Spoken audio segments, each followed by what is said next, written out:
बिस्मिल्लाहिर्रहमानिर्रहीम। अस्सलाम वालेकुम स्टूडेंट्स, आपको पाकमाली उर्दू चैनल पर खुशामदीद। स्टूडेंट्स, हम जमात 12वीं की उर्दू की मॉडल दरसी किताब में से नोट्स पढ़ रहे हैं और इस सिलसिले की हमने हिस्सा नज़्म की तमाम नज़मों के मुकम्मल तफसीली नोट्स जो है वो पढ़ लिए हैं। अब हम हिस्सा गज़ल पढ़ रहे हैं और इस सिलसिले की भी आज आखिरी वीडियो है जिसमें मैं आपको आखिरी दोनों गज़लों यानी गज़ल नंबर 7 और गज़ल नंबर 8 के मुकम्मल तफसीली नोट्स जो है वो पढ़ा दूँगी। आपने बहुत अच्छी तरह से तैयारी करनी है और इनसे भरपूर फ़ायदा उठाना है क्योंकि आपके फेडरल बोर्ड के एग्ज़ाम जो है वो स्टार्ट होने वाले हैं। तो आपने फेडरल बोर्ड के 12वीं जमात के उर्दू के पेपर की यहाँ से बहुत अच्छी प्रॉपर तैयारी करनी है। इंशाल्लाह आपके पूरे नंबर आएंगे। और सबसे पहले हम यहाँ पर देखते हैं गज़ल नंबर 7 जिसके शायर हैं ज़फ़र इकबाल। और इसका सबसे पहले यहाँ पे एक तारफ़ी पैराग्राफ दिया गया है। ये तारफ़ी पैराग्राफ गज़ल के हर शेर के साथ लिखा जा सकता है। ये एक पैराग्राफ पढ़ लीजिए। यहाँ पे एक जवाबी शेर यानी कि मुमासिल शेर है, हवाला जाती शेर है। उसके बाद शेर नंबर 1 ये मौजूद है, उसके अल्फाज मानी जो कि एक ही यहाँ दिया गया है। उसके बाद मफ़हूम है, इसको अच्छी तरह पढ़ लीजिए। फिर आगे अब देखते हैं तशरीह। तो यहाँ आपके पास अब तशरीह सामने आ गई है। गज़ल नंबर 7 जो कि ज़फ़र इकबाल ने लिखी है, उसके पहले शेर की तफसीली तशरीह मुमासिल अशार के साथ आपके सामने है।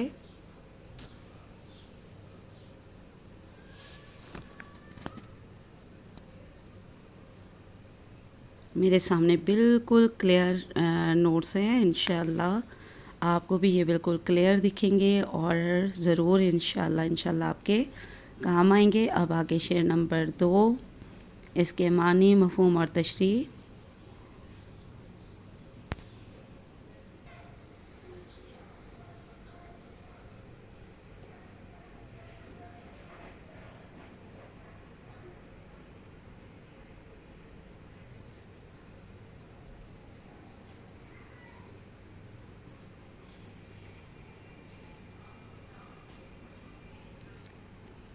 शेर नंबर 2 की तशरीह मुकम्मल और यहाँ से अब शेर नंबर 3 की तशरीह स्टार्ट हो रही है।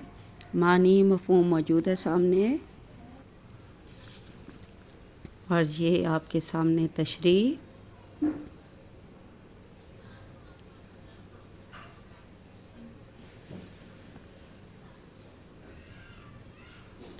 स्टूडेंट्स, जमात 12वीं की हिस्सा नज़्म और हिस्सा गज़ल पर मबनी मैंने जितने भी नोट्स आपको दिए हैं, करवाए हैं, ये आपके इंशाल्लाह बहुत काम आएंगे। अगर आपको असबाक के नोट्स भी चाहिए हुए तो मुझे ज़रूर बताइएगा। कल तो मैसेज नहीं किसी का भी आया, लेकिन अगर आज आप लोगों को समझते हैं आपको ज़रूरत है तो मुझे कमेंट सेक्शन में ज़रूर बताइएगा। ये इजाफ़ी इशार भी साथ देख लीजिए। अब शेर नंबर 4, इसका मफ़हूम और तशरीह। बुक की हालत जो है वो कुछ ठीक नहीं है, बट मेरी दुआ है कि आपको ये सब बिल्कुल क्लियर देख रहा हो। फिर भी अगर कहीं किसी किस्म की कोई डिफ़िकल्टी फ़ील हुई या समझ ना आई तो मुझे ज़रूर बताइएगा।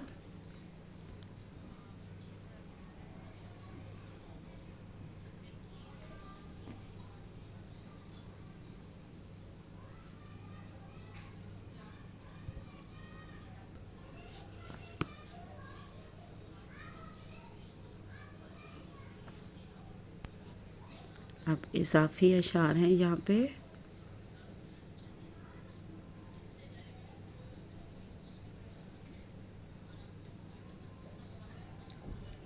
और फिर शेर नंबर 5।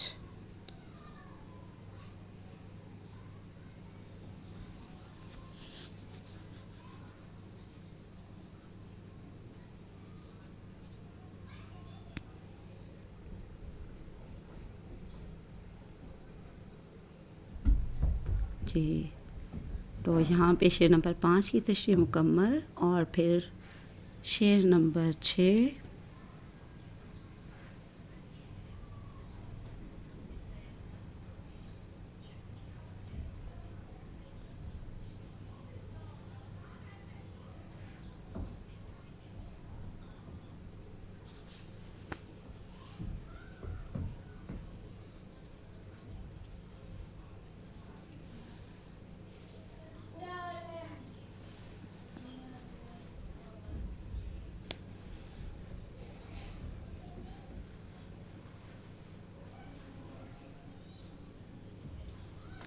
यहाँ शेर नंबर 7 की तशरीह शुरू हुई।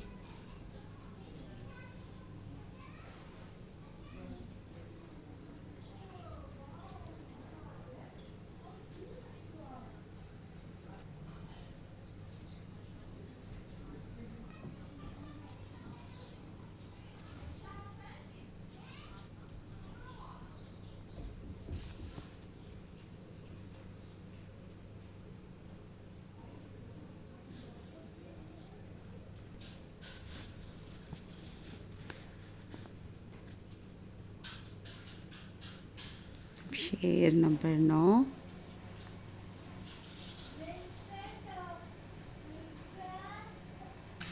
नोट्स मुकम्मल हुए और अब हम मश्की सवालात देखते हैं।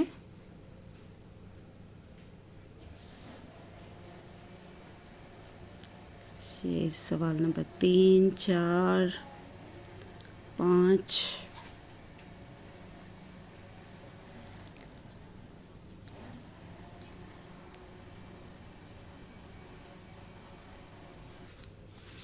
जी स्टूडेंट्स, अब हमारे गज़ल नंबर 7 के मश्की सवालात में तमाम नोट्स मुकम्मल हुए।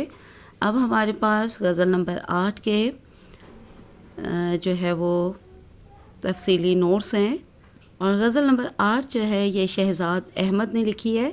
सबसे पहले इसका तारफ़ी पैराग्राफ, फिर उसके बाद शेर नंबर 1,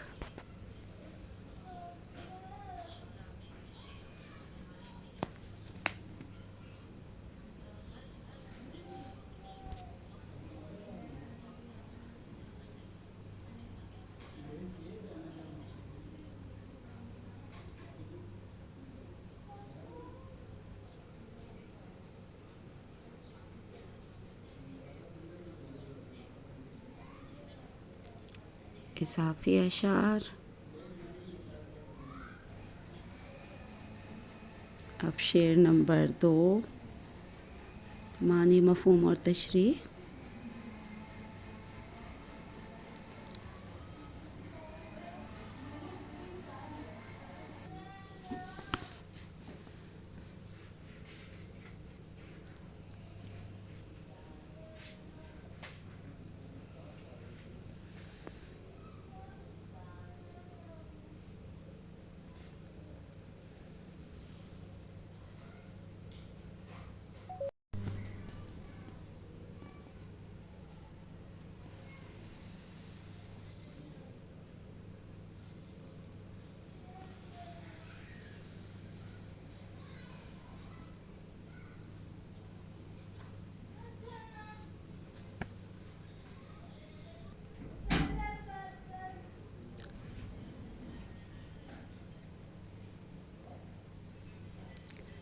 ये अब चंद इज़ाफ़ी अशार।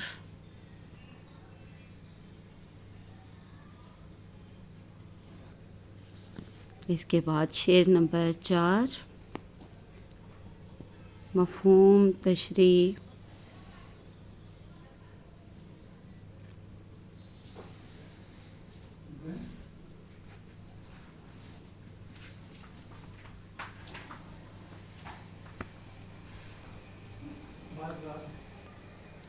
और अब शेर नंबर 5 की तशरीह।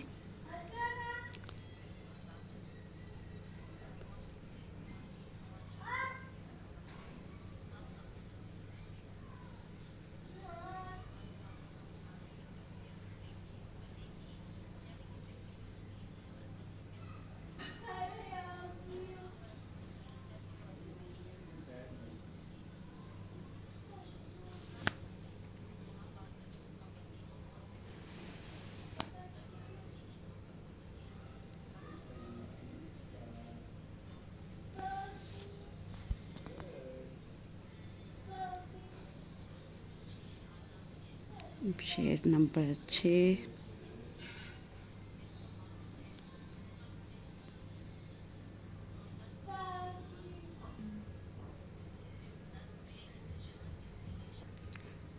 तो चलिए गज़ल नंबर 8 के गज़ल के नोट्स भी मुकम्मल हुए और अब मश्की सवालात।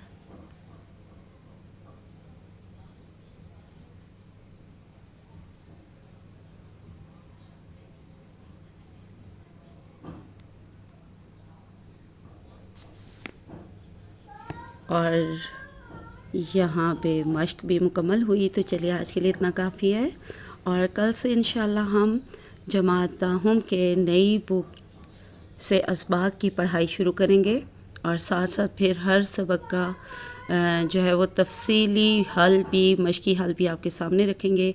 आज के लिए इतना काफ़ी है। अल्लाह हाफ़िज़, फ़ी अमान अल्लाह।